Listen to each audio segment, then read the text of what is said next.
And what's really nice in Japan is that they don't use the number 2 pencil. They use the number 1 pencil.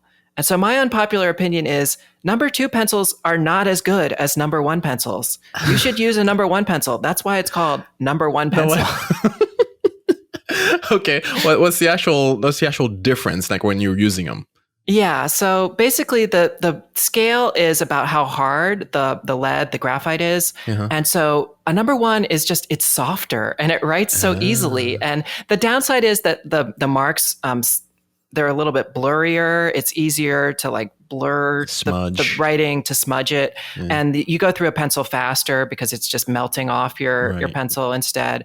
But I love it. It's darker. It writes smoothly. It writes easily. Everybody should always use number 1 pencil. Number 2 pencils, they're crap. They're terrible. Every time I have to use one, I'm like, this is so awful. And then even the standardized tests, they all say number 2 pencil or number 1 is good too. And it's like, oh my God, there's no reason to use number 1 or number 2. Just always use number 1.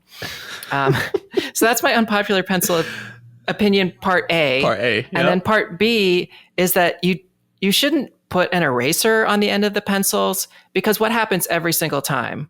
You use it. You use up the eraser before you use up the pencil. And so you've got this whole huge pencil and then like the little itty, grossy bit of eraser on the end.